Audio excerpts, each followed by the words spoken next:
All right, what's going on? What's going on, everybody?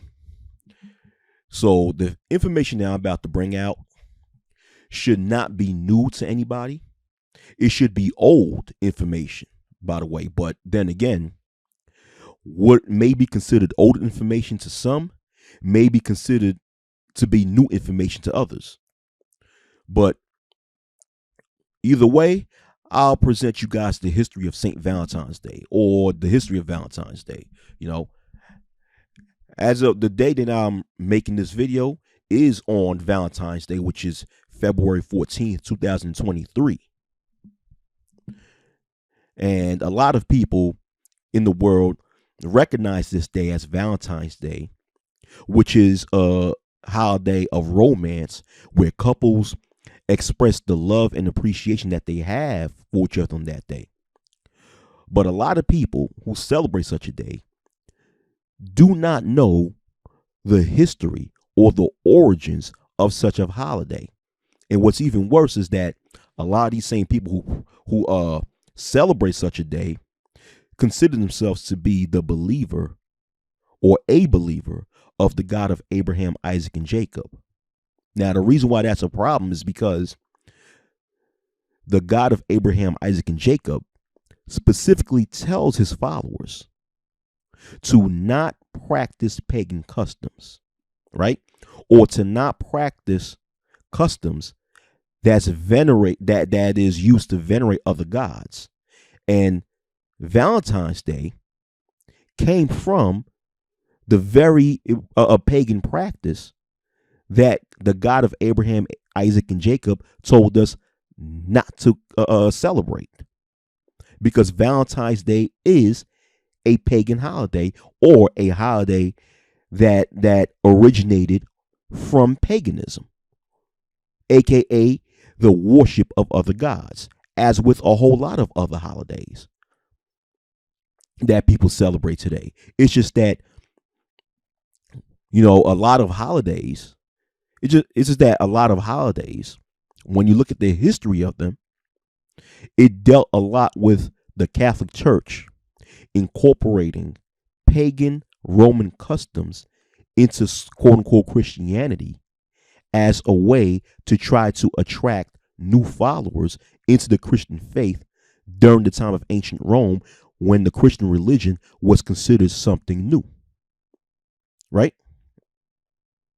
So I'll read this article to you guys, and this is from history.com. All right. It's funny how history.com openly tells the truth about the pagan customs of a lot of these holidays.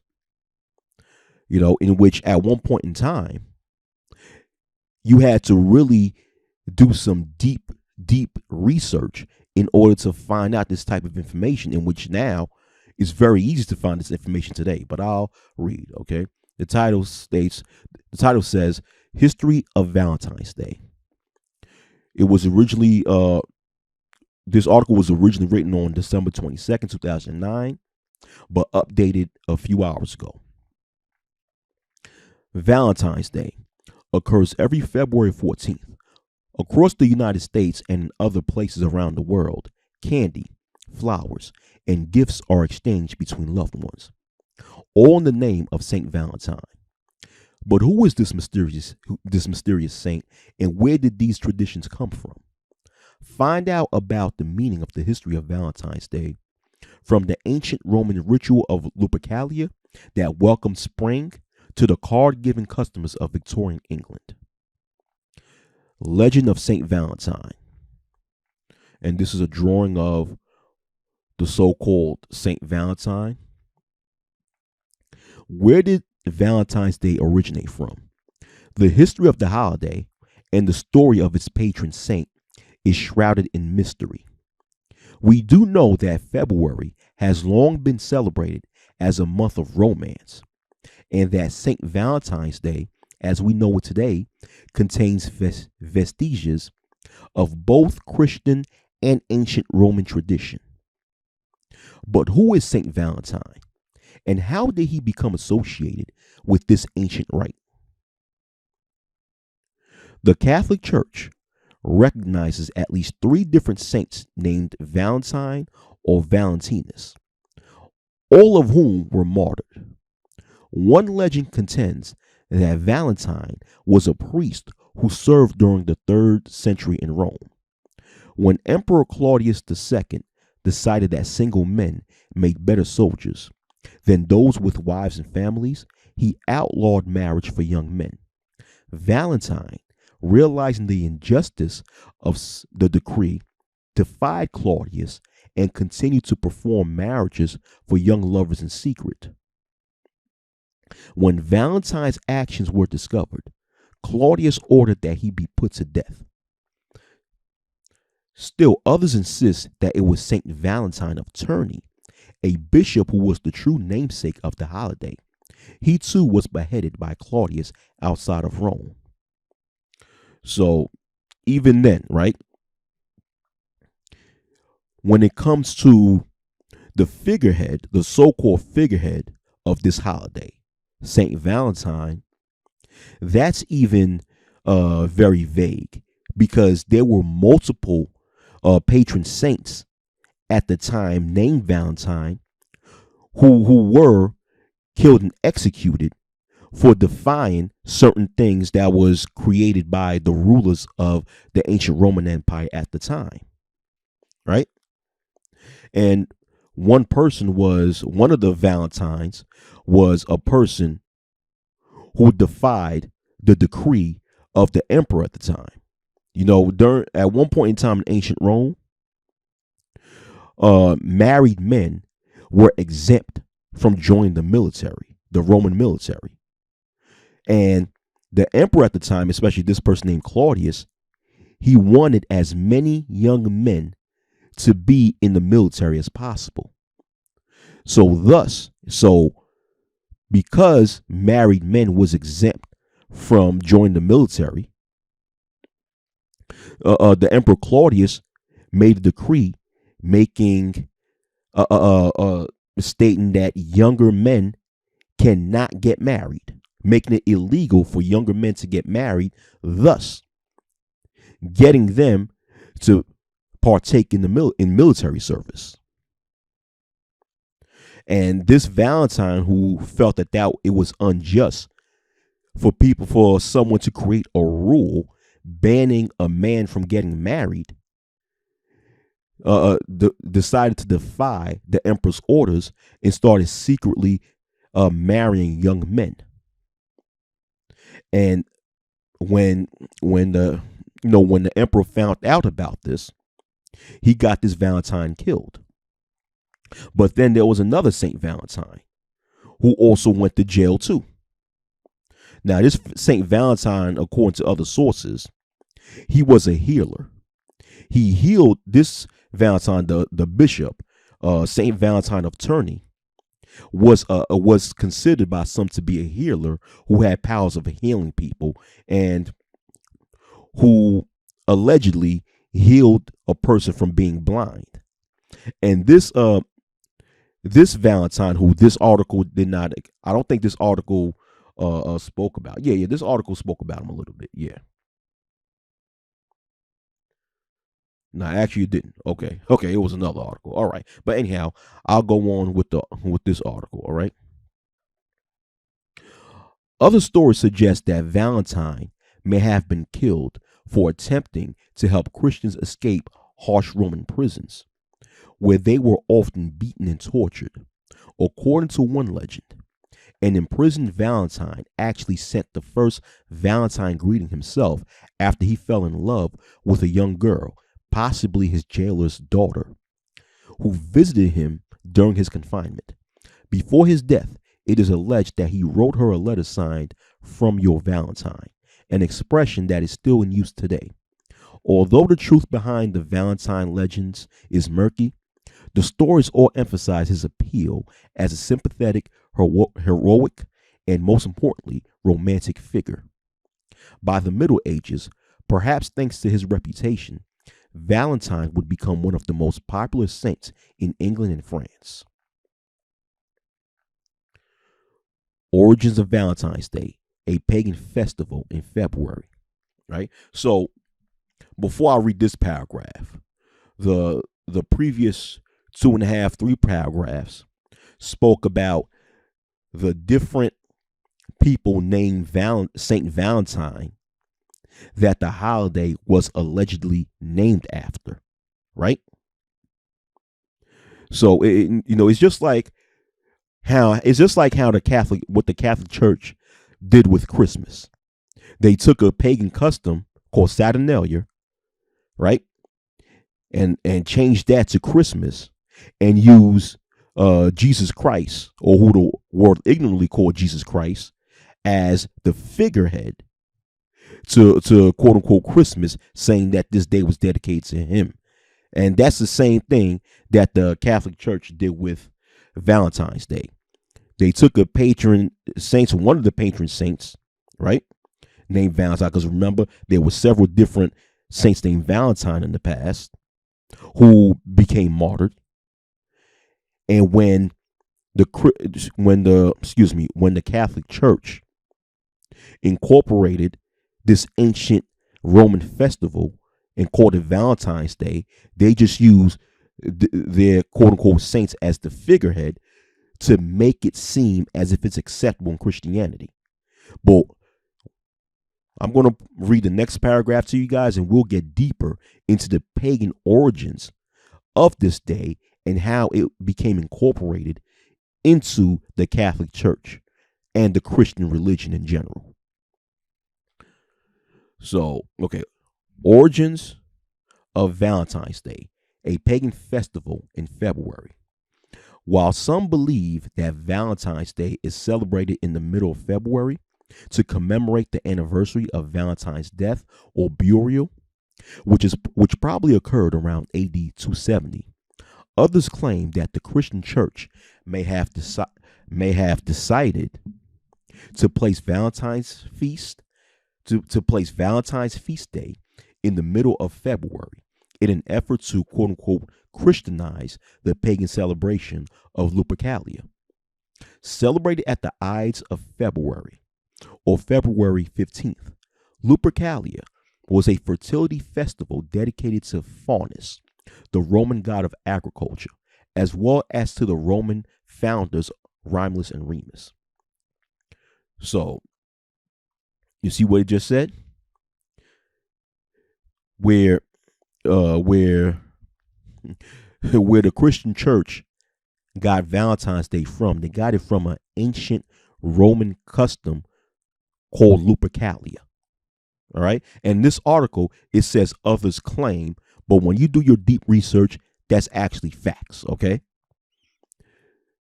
The actual day called St. Valentine's Day came from a Roman pagan custom or Roman pagan holiday called Lupercalia, which was dedicated to a Roman god of agriculture called Faunus. So when you celebrate Valentine's Day, you're really venerating a Roman god of agriculture called Faunus. And that day was also used to commemorate the supposed founders of the city of Rome, which is Romulus and Remus. For those of you that know the story of Romulus and Remus, who were both brothers that was raised by a wolf in the cave and all that, yeah. So that custom was actually commemorated to both of them. But let's get deeper. Let's read some more. To begin the festival, members of the Luperci, an order of Roman priests, would gather at a sacred cave where the infants Romulus and Remus, the founders of Rome, were believed to have been cared for by a she-wolf or Lupa. The priests would sacrifice a goat for fertility and a dog for purification.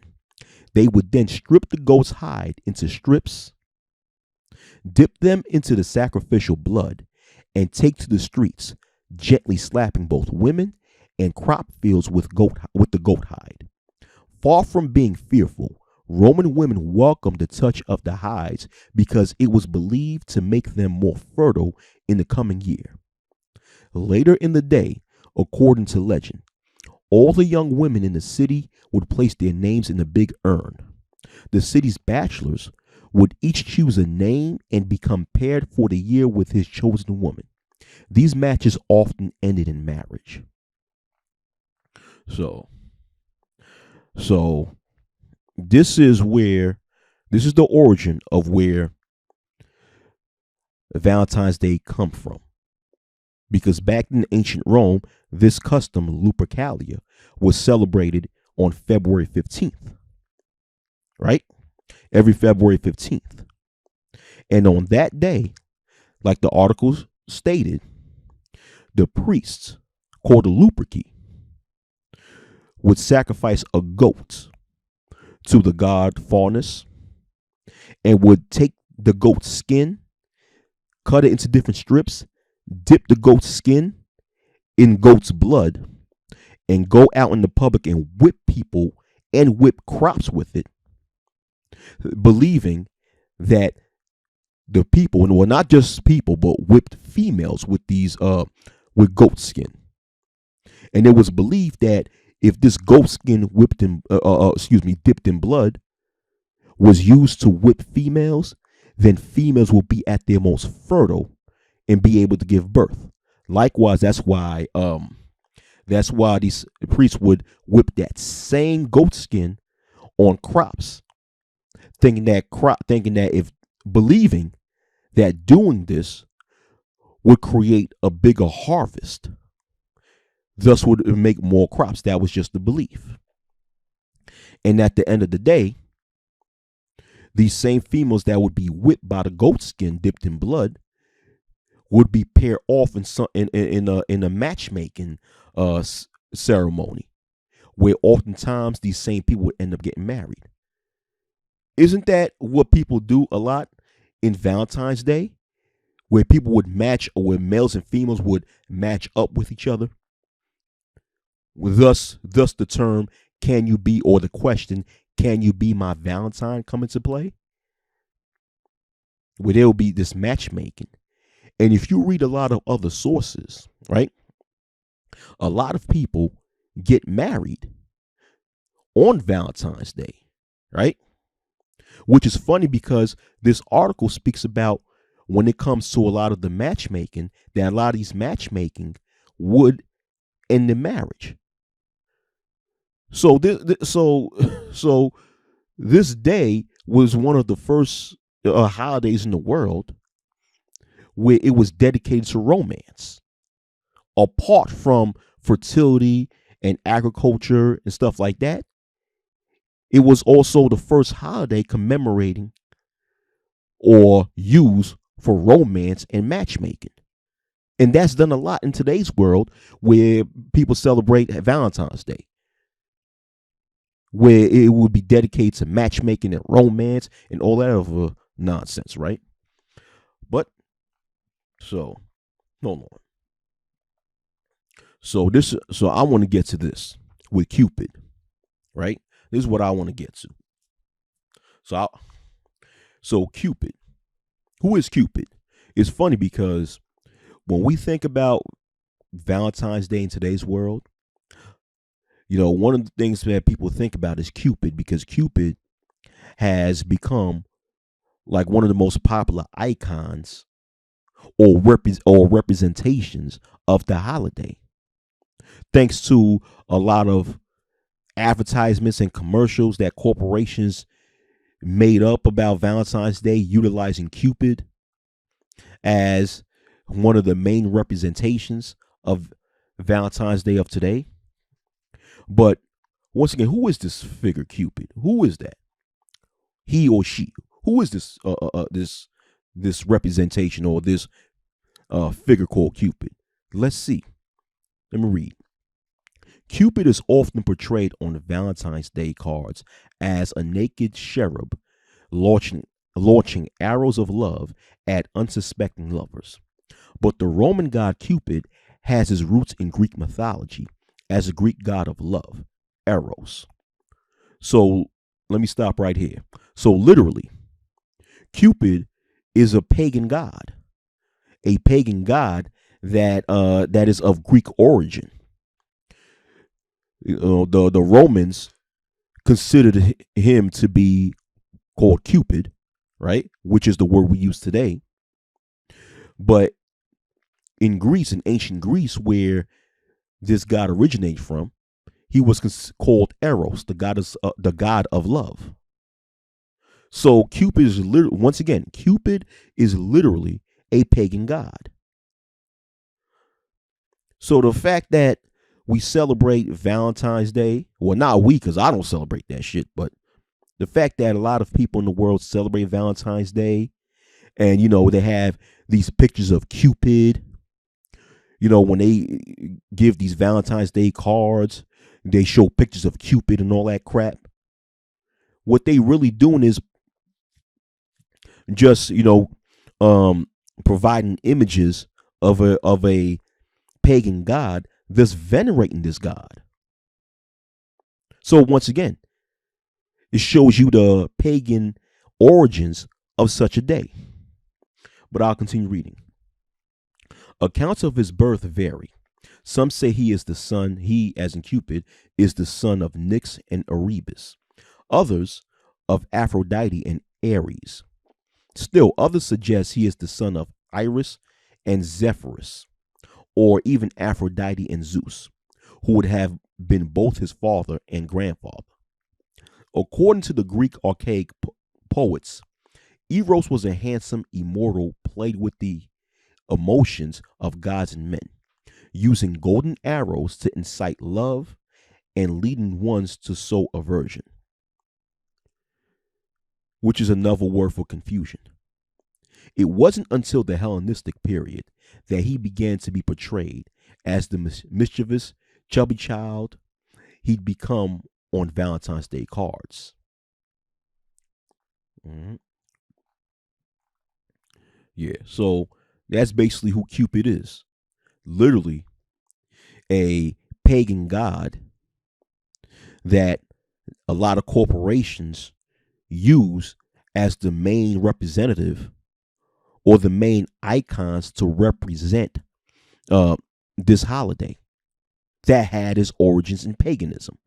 So you see a lot of the pagan things that is incorporated into this day, but yet a lot of people who celebrate this day will profess to not be pagan and profess to follow the God of Abraham, Isaac, and Jacob. Where if you do profess to believe in the God of Abraham, Isaac, and Jacob, therefore you should not celebrate such a day, because such a day, like a lot of these other holidays that people celebrate in today's world, is deeply rooted in paganism. It's just that the thing is, the Catholic Church, sorry to repeat myself, but the Catholic Church took a lot of Roman holidays, right, that was dedicated to venerate different pagan gods, and put a Christian spin on it, and sugarcoat it with these Christian notions as a way to market their religion as attractive to other people. Because at the time, during ancient Rome, the Christian religion was viewed as something new. I'm sorry to repeat myself. I know I said this early in this video, but repetition is the mother of knowledge. Therefore, it is imperative that one repeats themselves to get people to remember what's being told to them, right? So back to what I was saying.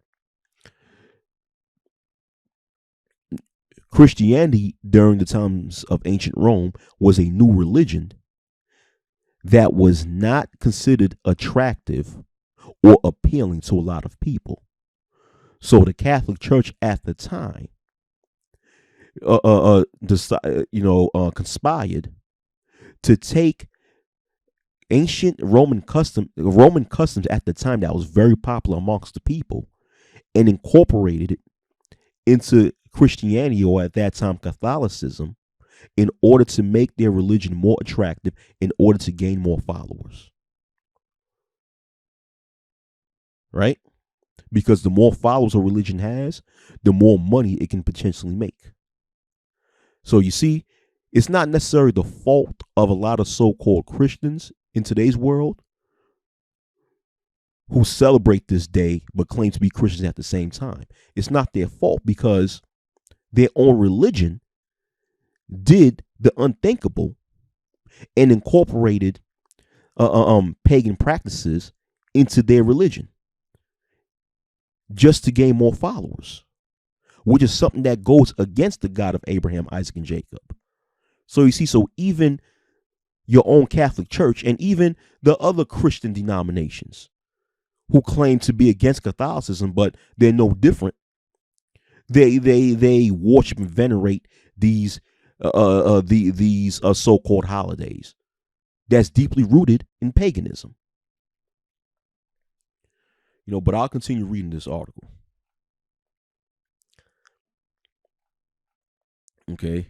Typical Valentine's Day greetings and gifts.